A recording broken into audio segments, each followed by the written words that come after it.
మహాయుద్ధం ప్రస్తుతానికి చిత్తూరు పార్లమెంట్ అభ్యర్థి దగ్గుమళ్ళ ప్రసాదరావు గారితో మాట్లాడడానికి వచ్చింది. ప్రసాదరావు గారు ఒక ఐఆర్ఎస్ ఆఫీసర్ గా చేశారు.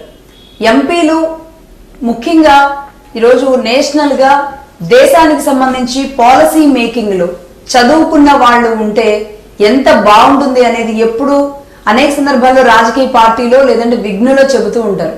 కానీ ఆ పంపించే క్రమంలో వెళుతున్న ఎంపీల విషయంలో పార్టీలు సెలక్షన్ లో ఎంతవరకు అవి సక్సెస్ అవుతున్నాయి, దాంతోపాటు ఆ ఎంపీలు ఎంతవరకు తమ నియోజకవర్గాలకు పనిచేసుకుంటున్నారు, అసలు ఎమ్మెల్యే పవర్స్ ఎంపీ కంటే అంటే 7 ఎమ్మెల్యేలను కలిపితే ఒక ఎంపీ కాబట్టి మరి ఆ పవర్స్ ఎంపీ పవర్స్ ఎంత విస్తృతంగా ఉంటాయి, ఎంపీ పవర్స్ మొత్తంగా రాష్ట్రంలో యూటిలైజ్ చేసుకోబడుతున్నాయా లేదా, దాంతోపాటు అసలు పర్టికులర్ గా చిత్తూరుకి ఎందుకు బాపట్ల నుంచి తీసుకొచ్చి ప్రసాదరావు గారిని ఇక్కడ పెట్టి చంద్రబాబు నాయుడు గారు అలయన్స్ లో ఆయన ఎందుకు ఇక్కడ సెలెక్ట్ చేసుకున్నారు, ఇక్కడ ఉన్న సమస్యలు ఏంటి, చిత్తూరు అన్ని రకాలుగా ఈరోజు 3 రాష్ట్రాలకి మధ్యలో ఉన్న ఒక జిల్లా కాబట్టి దీన్ని ఎలా ఆయన చూస్తున్నారు, ఇలా అనేక అనేక అనేక చాలా డౌట్స్ ఉన్నాయి.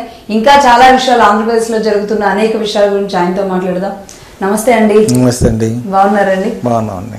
బాపట్ల అనుకుని ఆల్మోస్ట్ ఎక్స్పెక్ట్ చేసినట్టున్నారు, మొత్తానికి చిట్ట చివరి జిల్లాకు వచ్చేసారు. చిత్తూరు ఎంపీ అభ్యర్థిగా టీడీపీకి రావడం మీకు ఎలా అనిపిస్తుంది?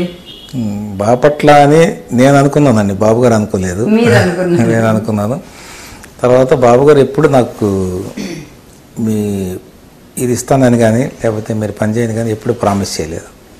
నా అంతటికి నేనే బాపట్లలో ఇస్తే బాగుంటుందని ఊహించుకొని అక్కడ కొన్ని కార్యక్రమాలు చేశాను. That was only testing waters లాగా. నేను అసలు ఇంత పెద్ద నియోజకవర్గాన్ని ఎంపీ అభ్యర్థిగా అడుగుతున్నాను, నేను అసలు ఏమన్నా ఆర్గనైజ్ చేయగలనా లేకపోతే ఈ ప్రజలతో నేను మమేకం అవ్వగలనా అని చూడటం కోసం వెళ్ళాను, చేశాను. ఒక మీటింగ్ కండక్ట్ చేశాం. దానివల్ల బాగా 7-8 వేల మంది వచ్చారు. ఏ పార్టీ సపోర్ట్ లేకుండా మేము 7-8 వేల మంది ప్రజలనితో అడ్రస్ చేసి ప్రొఫెషనల్గా మీటింగ్ ఆర్గనైజ్ చేసిన తర్వాత నమ్మకం వచ్చింది. నమ్మకంతో ఓహో నేను కూడా కంటెస్ట్ చేయొచ్చు అనే నమ్మకంతో బాబు గారిని అప్రోచ్ అయ్యి ఒక బ్యాంక్ ఆఫీసర్ ఎలా అప్లికేషన్ పెడతారో అట్లా పెట్టానండి. అవునా? ఈ రికమెండేషన్లు ఏం లేకుండా. తర్వాత బాబు గారిని అప్రోచ్ అయ్యి నేను ఇట్లా అనుకుంటున్నాను, మీ సలహా కావాల్సి ఉంటుందని అడిగితే చూద్దామండి, ఇంకా కొన్ని రోజులు టైం ఉంది కదా అప్పుడు చూద్దాంలేండి అన్నారు. కానీ నాకేమీ ప్రామిస్ చేయలేదు. అయితే మీరు ఐఆర్ఎస్ ఆఫీసర్గా తర్వాత రాధే ఇండస్ట్రీస్ కానీ క్లౌడ్ రాధే కన్స్ట్రక్షన్స్ అండి, సారీ రాధే కన్స్ట్రక్షన్స్ వీటిలో ఉన్నారు కదా, అంటే ఆ ఆఫీసర్గా ఆ తర్వాత వ్యాపారిగా అంటే ఆఫీసర్గా మీరు వ్యవస్థలన్నింటినీ చూస్తారు. ఆ తర్వాత ఒక కంపెనీ ఆర్గనైజర్ గా ఎంతో మందికి ఉపాధి కల్పిస్తుంది, డెవలప్మెంట్ చూస్తారు. అక్కడి నుంచి రాజకీయాలు అంటే ఎలా అనిపిస్తుంది? అవునండి, ఆల్మోస్ట్ అన్ని టచ్ చేసేసినట్టే. అవునండి, నేను కూడా బ్యూరోక్రసీలో ఉన్నాను. ఇన్కమ్ ట్యాక్స్ డిపార్ట్మెంట్లో 30 years పనిచేశానండి. ఆ తర్వాత నేనే వాలంటరీ రిటైర్మెంట్ తీసుకొని బిజినెస్లోకి వచ్చాను. అప్పటికే మిస్టర్ రాధే మా అబ్బాయి అతను కంపెనీ పెట్టేసి ఒక ప్రాజెక్ట్ చేస్తున్నాడు. చేస్తే స్కోప్ బాగా పెరుగుతుంది కదా డాడీ, మీరు కూడా వచ్చి జాయిన్ అయితే బాగుంటుంది, నాకు అసిస్టెన్స్ ఉంటుందని అంటే రిజైన్ చేసి 3 years సర్వీస్ ఉండగా వాలంటరీ రిటైర్మెంట్గా ఆయనతో జాయిన్ అయిన తర్వాత బిజినెస్ న్యూయాన్సెస్ అన్ని అర్థమైనాయి. అందులో కన్స్ట్రక్షన్ ఫీల్డ్లో ల్యాండ్ ఎక్విజిషన్, లీగల్ ప్రాబ్లమ్స్, తర్వాత కన్స్ట్రక్షన్ క్వాలిటీ, టైమ్లీ డెలివరీ ఇవన్నీ అర్థమైనాయి. దానిలో కూడా విజయం సాధించాం అని అనుకుంటున్నాం. ఇప్పుడు బాగా నడుస్తుంది. ఈ టెక్నికల్ జాబ్స్ ఇవన్నీ రాధే చూస్తారండి. నేను ఓన్లీ ఫైనాన్స్ అండ్ అకౌంట్స్ చూస్తాను, నా బ్రెడ్ కాబట్టి. అలాగే ఈ సందర్భంగా ఇంకోటి ఏంటంటే నా డాక్టర్ కూడా ఉందండి, రాధే వైఫ్ డాక్టరు. నా డాక్టర్ డి రాజీవి అని ఉంది. ఆమె she is MSc psychology, child psychology specialist. So వాళ్ళ హస్బెండ్ ఏమో ఎస్పీ ఇన్ తెలంగాణ పోలీస్. సో వాళ్ళంతా హ్యాపీగా ఉన్నారు. రాజేష్. ఇప్పుడు ఎక్కడ ఉన్నారు? SIB అంటారండి, స్పెషల్ ఇంటెలిజెన్స్. సో ఇలా ఎలా వచ్చాము ఆ టైంలో ఇది వచ్చింది, ఈ ఐడియా వచ్చింది.